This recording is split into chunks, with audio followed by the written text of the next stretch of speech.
हाय beautiful souls, कैसे हैं आप सब। आई होप कि आप सब अच्छे होंगे।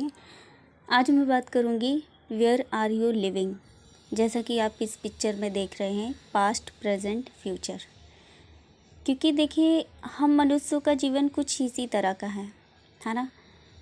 अक्सर सभी लोग ना भविष्य के सपने ज़रूर देखते हैं और अपने अपने भविष्य को लेकर चिंतित भी रहते हैं, है ना।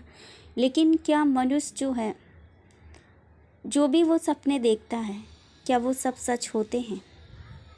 चलो मान लेते हैं कि कुछ हद तक सपने सच भी हो जाते हैं, पर क्या कोई है जो भविष्य में जी सकता है? ऐसा कोई भी नहीं है संसार में, चाहे जितना बड़ा ज्ञानी ही क्यों ना हो। ऐसा कोई भी व्यक्ति नहीं है जो अपने भविष्य में जी सकता है, क्योंकि ज़्यादातर लोग अपने पास्ट में जीते हैं और कुछ तो वर्तमान में जीते हैं और कुछ वर्तमान की चीज़ों को अनदेखा करके भविष्य की चिंता में डूबे रहते हैं। तो हम मनुष्यों का जीवन कुछ ऐसा ही है। लेकिन सच तो यही है ना कि मनुष्य अपने भविष्य के बारे में सपने ज़रूर देख सकता है, पर भविष्य में जी नहीं सकता, क्योंकि भविष्य कभी किसी का आता ही नहीं है। मनुष्य हमेशा वर्तमान में ही जीता है, यह हम सभी जानते हैं। लेकिन बहुतों का वर्तमान में केवल उनका तन मौजूद होता है, लेकिन मन से वो ना अपनी बीती पिछली बातों में उनका मन लगा रहता है। मन से वो वहाँ पर मौजूद होते हैं, अपनी पास्ट के पिछली बीती बातों में मौजूद होते हैं। तो और जो बातें आप जानते ही नहीं हैं कि आगे क्या होगा या क्या नहीं होगा, उन चीज़ों को लेकर चिंता में डूबे होते हैं। तो आपको चाहिए कि आपके बीते जीवन में क्या हुआ, इस बात के बारे में चिंता ना करके आप ये सोचिए कि आपने अपने बीते जीवन में रहते हुए आपने क्या सीखा, आपको उन परिस्थितियों में क्यों रखा गया और आपने उन परिस्थितियों के द्वारा क्या सीखा।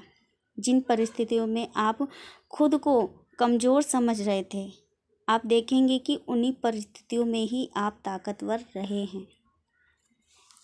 आप ताकतवर रहे हैं, तभी आप उन सभी बुरे हालातों से योद्धा की तरह लड़कर आज आगे बढ़े हैं, है ना। तो जब आप अपने पिछले सभी बुरे हालातों से लड़कर आज आगे बढ़े हैं, जिसके द्वारा आज आपका वर्तमान बेहतर स्थिति में हुआ है, तो आपको चाहिए कि आपको शिकायत ना करें, लेकिन ईश्वर के प्रति धन्यवादित रहें, है ना। आपको शिकायत नहीं करनी है, क्योंकि शिकायत करने के बजाय आप ईश्वर को धन्यवाद दे सकते हैं कि ईश्वर ने आपको सभी बुरे हालातों में योद्धा की तरह लड़ने की शक्ति दी। और आप वर्तमान के लिए ईश्वर के प्रति आभार व्यक्त करें कि आपके पास आज जो भी है सब ईश्वर की कृपा से ही है। अपने भविष्य की चिंता बिल्कुल भी ना करें, क्योंकि ईश्वर आपको वही देगा जो आपके लिए अच्छा है ना। क्योंकि अक्सर हम सोचते हैं ना कि हमारी लाइफ में ऐसी चीज़ें क्यों हैं, हम कुछ और पाना चाहते हैं लेकिन हमें मिलता कुछ और है ना। जिसके कारण हमारा मन दुखी हो जाता है। मनुष्य का मन ना दुखी हो जाता है, क्योंकि मनुष्य का जीवन ऐसा ही है ना।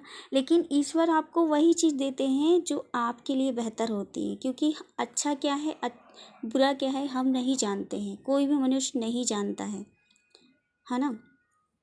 तो इस बात के बारे में चिंता ना करके, है ना, आपको चाहिए कि ईश्वर को आप धन्यवाद करें।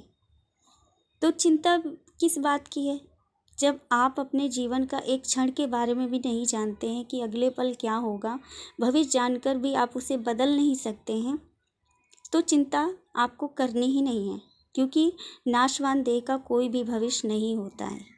इसलिए ईश्वर के प्रति समर्पण भाव में रहें और अपना कर्म करते रहें। आपका भविष्य यानी आप आने वाला कल, वो हर एक पल आप पर निर्भर करता है कि आपका वर्तमान कैसा है। यदि आप पॉजिटिव माइंडसेट के साथ में पॉजिटिव एटीट्यूड रखते हुए, है ना, अपने वर्तमान को बेहतर बनाते हैं, तो आपका आने वाला हर एक कल बेहतर होगा और भविष्य आपका वर्तमान कहलाएगा।